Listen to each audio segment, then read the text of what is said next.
We left off here in section 9.1 where there was a z-score inside our formula, z alpha over 2. And so we need to pause and figure out how to find z alpha over 2 and what the heck that means. So that's what we're going to do on this page. So we're going to recall from section 7.2 that we learned that z alpha over 2 is called the critical z-value. And alpha over 2 is the area in the right tail, whereas negative z alpha over 2 would be on the left of the curve. So positive z alpha over 2 is on the right, negative z alpha over 2 is on the left. So for the following, we're going to show all work, including appropriately shaded graphs and the calculator entry and everything. So here it says it wants us to find the critical z values. See, there's plural there, corresponding to a 95% confidence. Okay, so let's remember that alpha is 1 minus the confidence level, which is 1 minus 0.95, which is 0.05. So alpha is 0.05, and that's the area in both tails. There we go, I zoomed in a little bit. So it's the area in both of the tails. All right, so that means that we actually want alpha over 2 for a confidence interval, because you want to split it in half, because if both tails make 0.05, then alpha divided by 2 would be equal to the area in each tail, which is 0.05 over 2, which is 0.025. So that's the area in each tail.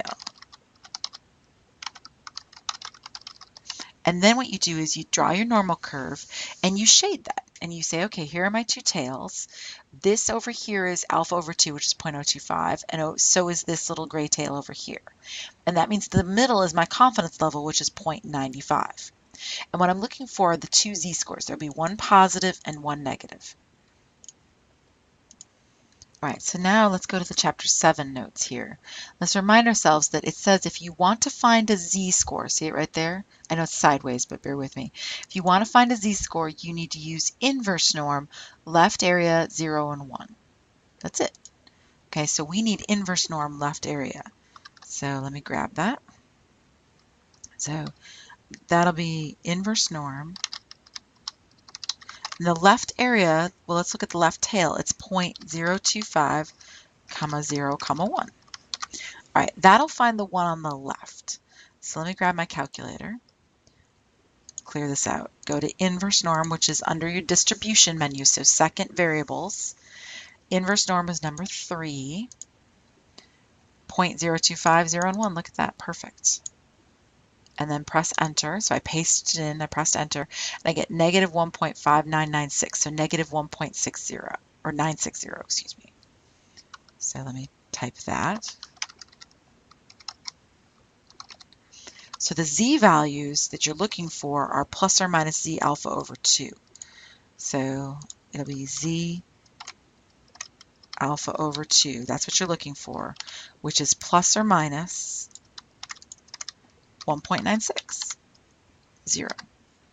There they are. There's both of them, the positive one and the negative one, and we have both.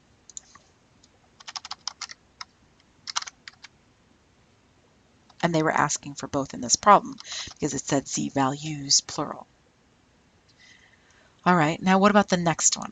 Well, the next one's a little trickier. So they're saying it's z sub 0.05, and you remember that notation means that that's alpha over 2 for a confidence level, which this is. So it's going to be the area in your right tail, and they only want the one on the right. So if you look at the picture I drew, I'm only looking for the z on the right-hand side. Okay.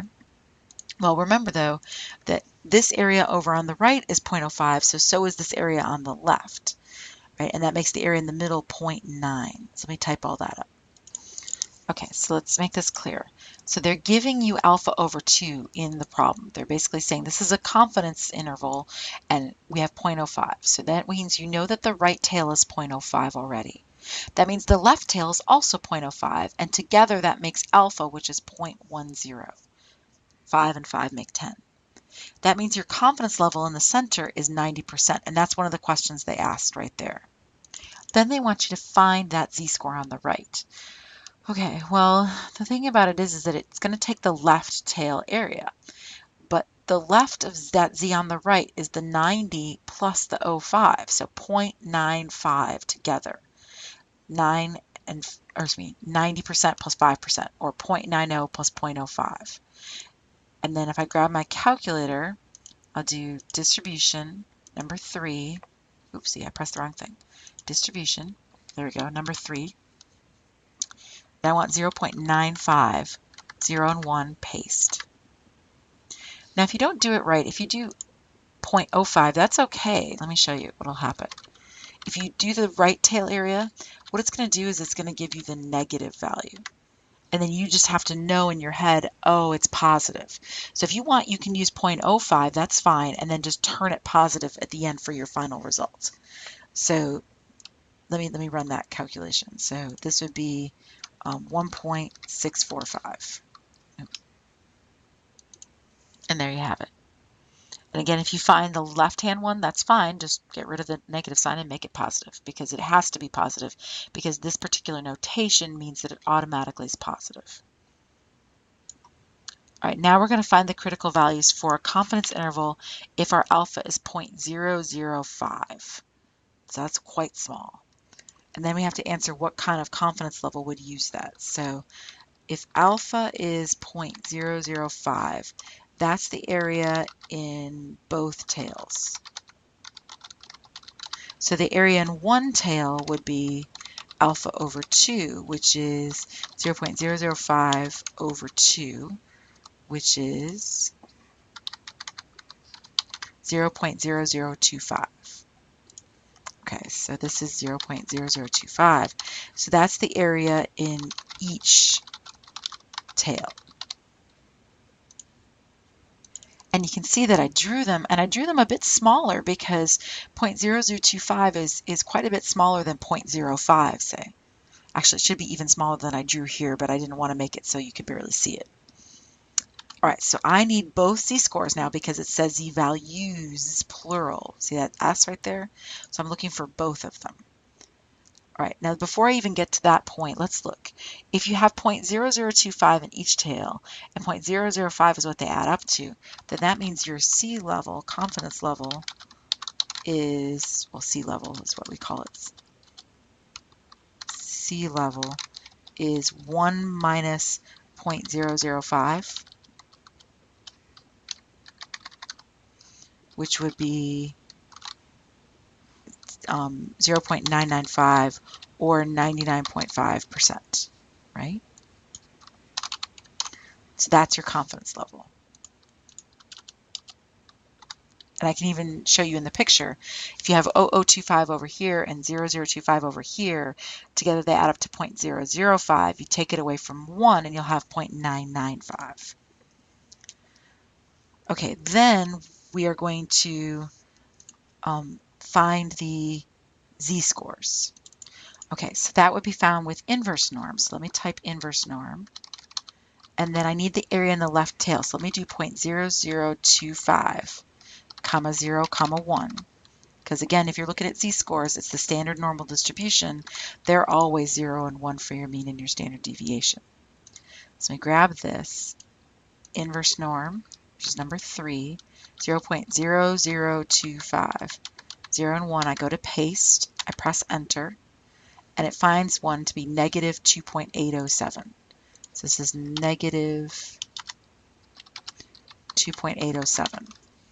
All right, so that's not my answer though. The z-score values that I'm looking for is both of them, right?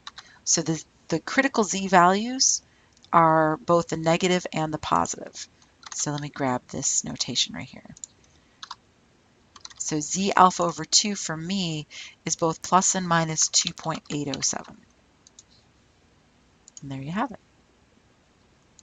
Now to be clear, this alpha over 2 is actually 0.0025 for this particular problem because that's what alpha over 2 was for ours. Up here on this one, let me be really clear.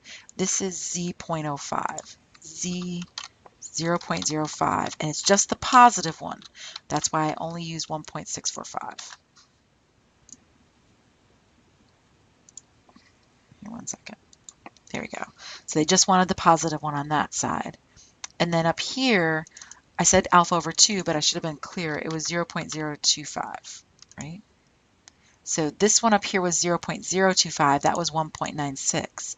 And down here it was 0.0025. So it adds in that extra 0, and it turns it from a 95% confidence, which is what we have up here, 95% confidence, see it right there, to a 99.5% confidence down here, right there. Okay. I should highlight that in a different color, just to be clear. There we go. And then this one right here was a 90% confidence level. So that's the 3 confidence level answers. So we have now found the z-scores for a 95% up here on the top one, a 90%, and then a 99.5%. Now you never need to find the z-scores for these 3 percentages again. And I'll teach you a little trick for it in section 9.2. But you will, however, on the exam have to find at least one of them by hand without using the trick that I'll show you in section 9.2. So for right now, you're going to have to do them by hand, but you never, never, never have to do these 3 again if you don't want to. Now, if you want to, sure, but if you don't want to, you don't have to. You'd use inverse norm to find them, and if you want to find them again, you'd use inverse norm again until I teach you the trick in section 9.2. Okay? So you have your confidence level and you have your z-scores for each one of them. And these 3 you can consider found and you never have to find again, although you will find them again, but there'll be an easier way to find them later on in another section. All right, we're going to stop right there, and I'll pick up in the next video with how to actually conduct a confidence interval, construct a confidence interval, excuse me, showing all the work and verifying your requirements and so on. So worry about that.